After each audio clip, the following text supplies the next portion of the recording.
Welcome back to Horror Movies. Today, I will be showing you an American horror action film from 2007 titled Flight of the Living Dead. Spoilers ahead. Watch out and take care. The opening scene begins with an airplane flying from the United States to Canada. Emily, an air hostess, is speaking with two of her flight mates, who are excited about the trip. Inside the cockpit, the pilot, Raymond, and co-pilot Randy, are conversing. Randy inquires about the special cargo on their plane, to which Raymond responds that it is a top-level government contractor shipment. It appears that an armed guard is stationed in a hull to keep an eye on the special cargo. They are, however, unaware of what they are carrying in it. They are simply instructed to contact Dr. Bennett and his assistant, who are both in the first class, if there are any anomalies in the cargo. We also get to know that it is Raymond's final flight before he retires. A police officer named Truman Burroughs is handcuffing a criminal named Frank. When an air hostess arrives, Frank flirts with her, but Truman intervenes and asks her to leave. The two couples, Peter Sarah, and Tony Jackie, are on the same flight.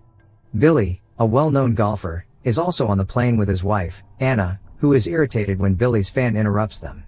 Meanwhile, Frank tries to persuade Truman that he is not guilty, but Truman dismisses him. After a few moments, the weather worsens, so Raymond instructs the passengers to remain seated with their seatbelts fastened. Suddenly, the plane begins to shake, which causes the special cargo box to fall onto the guard's leg.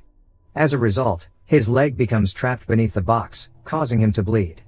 Just then, the cargo box is unlocked, and a lady emerges from it. The lady appears to be mentally disturbed and has a headache. When the stuck guard notices the lady, he immediately begins shooting at her. The lady quickly hides and requests the guard to not fire at her. She introduces herself as a Medcon Labs scientist and wishes to meet Dr. Bennett. The guard tells her to come out while pretending not to shoot, but as soon as she does, he shoots and eliminates her. After finishing her off, the guard starts reloading his gun, but when he is finished, he does not find the lady on the floor. Suddenly, a terrifying creature appears and attacks the guard.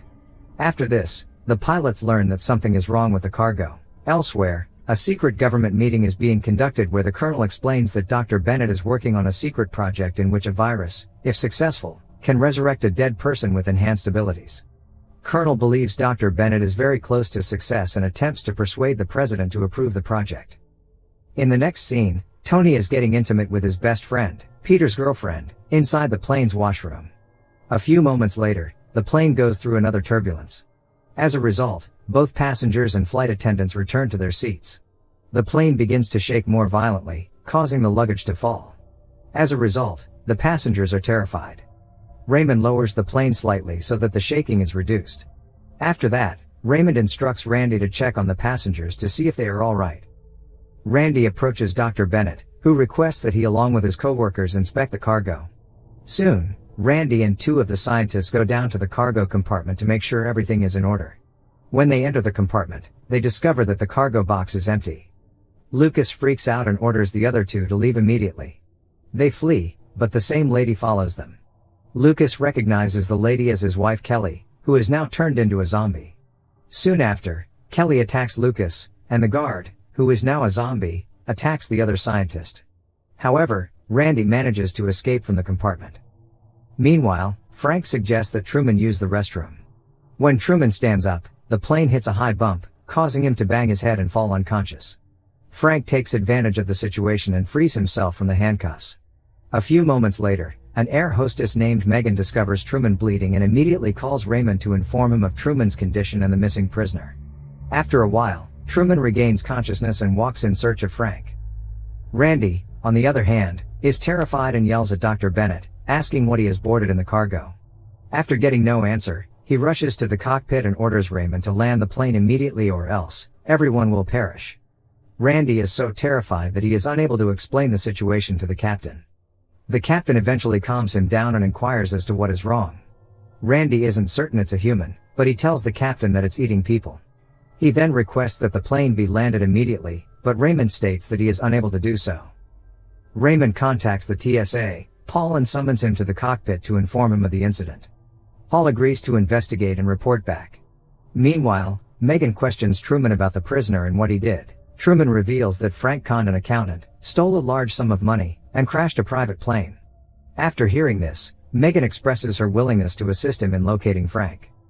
Meanwhile, Yellowknife Air Traffic Control locates the plane that had been missing for an hour.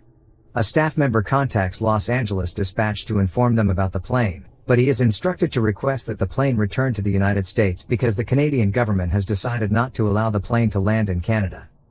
In the plane, Paul questions Dr. Bennett about the cargo, but he refuses to reveal anything because it is a highly classified project, related to national security. Following this, Paul believes Frank is in the cargo compartment and asks Truman to accompany him there. They both go down to the cargo compartment and summon Frank and the other scientists, but no one responds. Hence, they decide to separately look for the missing ones. A few moments later, while crawling through the tunnel, Paul is attacked by the scientist, who is now transformed into a zombie. Paul freaks out and shoots the zombie. Truman is also attacked by the guard zombie, but Paul arrives just in time to save him. During this time, Paul accidentally fires a bullet, which travels up to the passenger hall and eliminates an air hostess. Sarah becomes ill when she sees the blood and rushes to the restroom, causing her to vomit. Everyone is terrified, but Emily manages to calm the passengers and contacts the cockpit to inform them of the chaos. While she is on the phone with Raymond, a zombie bites and eliminates her. After hearing Emily's screams, Randy rushes to her, but after finding that it's too late, he eliminates the zombie and closes the cargo door. Elsewhere, Sarah is attacked in the restroom by a zombie. Peter rushes to the restroom when he hears her voice, but the door is locked. Peter, with the assistance of Tony, breaks down the door and discovers Sarah being bitten by the zombie. Peter tries to help her, but he is attacked by another zombie. Tony and Stacy are able to free Peter, but he is already lifeless.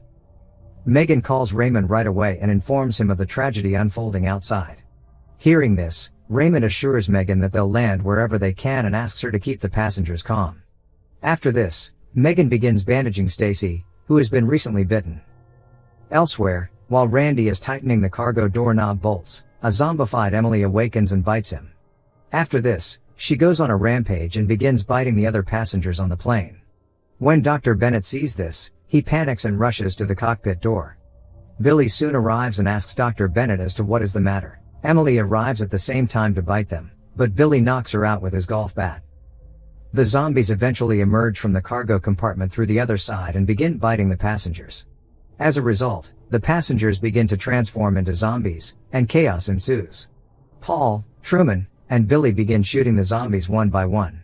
Stacy, on the other hand, has turned into a zombie and moves towards Megan as soon as she notices her. However, Frank arrives in the nick of time and knocks Stacy down with a fire extinguisher cylinder. Meanwhile, the Colonel learns about the deadly virus in the plane and discovers that they lack the antivirus for it. Hence, he orders the defense minister to blow up the entire plane before it reaches a populated area. Inside the plane, Dr. Bennett, Billy, and his wife crawl through the ceiling tunnel to reach the cockpit. Meanwhile, Randy, who has been bitten, rushes to the cockpit, and Raymond lets him in. As soon as he steps inside the cockpit, he transforms into a zombie and attacks the captain. Somewhere else in the plane, Frank and Megan meet Paul and Truman. The four of them take cover and devise a strategy to eliminate the zombies. Meanwhile, the plane hits a bump, causing Dr. Bennett to fall down onto the cargo. When the zombies see him, they bite him up collectively. Meanwhile, Billy and his wife arrive at the location where Paul and others are taking their cover, so they join them. Megan keeps trying to contact the cockpit, but no one responds. They then assume that the captains have perished and that the plane is on autopilot.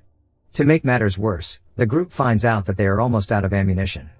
Hence, they decide to head down to the cargo in order to restock weapons.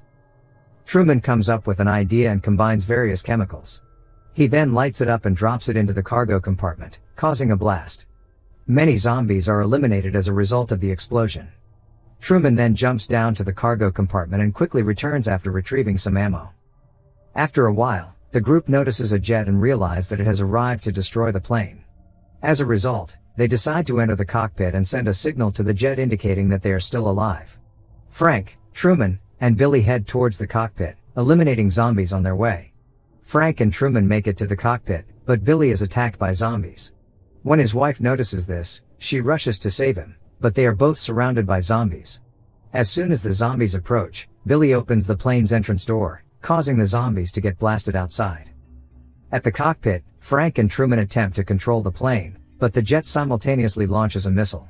The plane detects the warning, causing Frank and Truman to panic. They quickly turn off the autopilot mode and attempt to change the plane's direction. When the pilot of the jet notices this, he learns that the civilians are still alive and decides to abort the mission. However, the missile collides with the plane, causing the plane to lose its balance. The zombies are blown out of the air loops, and one of them collides with the jet, causing it to explode. Frank and Truman regain control of the plane and crash-landed on a hilly terrain. Fortunately, Paul, Megan, Frank, and Truman are able to survive, and they proceed towards the town. A few moments later, it appears that some of the zombies are still alive. The movie ends as the zombies also head towards the town. Make sure to subscribe and turn on notifications so you can watch more videos like this. Thanks for watching.